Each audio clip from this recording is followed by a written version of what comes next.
All right, as you can see, this is the crust. I used a combination of thin salami and pepperoni just because today I was craving pizza terribly bad, and I really wanted that flavor in my quiche today. So I'm gonna cut up a little bit of pepperoni and salami inside, but just a small amount, and then I'm gonna add bacon.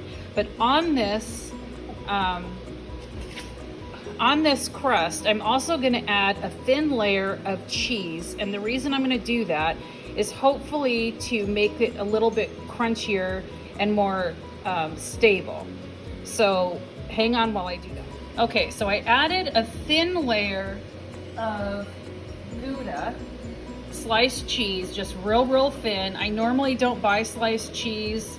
It's almost never, but for this recipe I thought it would be okay because I'm gonna air fry it and melt it and get it kind of bubbly so that it melts in with the meat and stuff that's in here. And I thought that would make a really nice crust. Okay, so here's my Ninja Foodi, and I put it in here on air crisp, and I'm gonna do it for 5 minutes. I'll be back when it's done.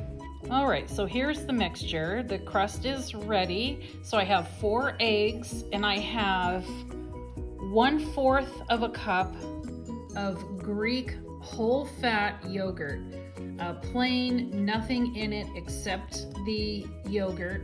And I chose yogurt because it's easier for me to digest. This particular one, the plain whole milk, is easier for me to digest in a recipe than cream. And I've tried it a million times, and that's just how it is. And you can add whatever seasonings you want to this. I'm gonna add a little bit of salt and one other ingredient. It doesn't matter what it is because it works for me. It doesn't matter if it works for anybody else.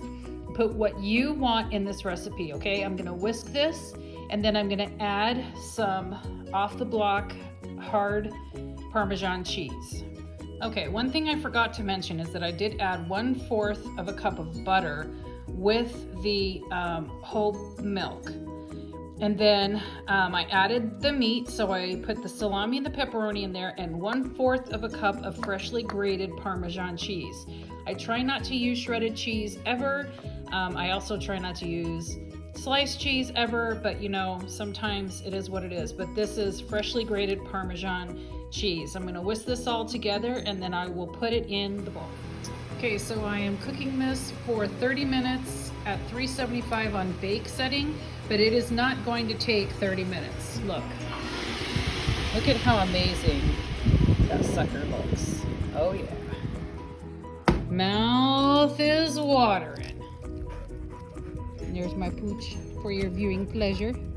There's my pooch. This is the final result. If you could see, that's super crispy.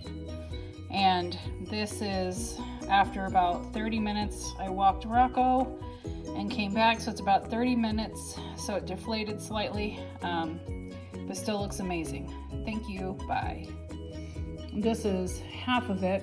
And I should have mentioned earlier that this recipe makes 2 small quiches, and the other half is still in the bowl. But there's enough for another quiche. So I will probably have that tomorrow or Sunday.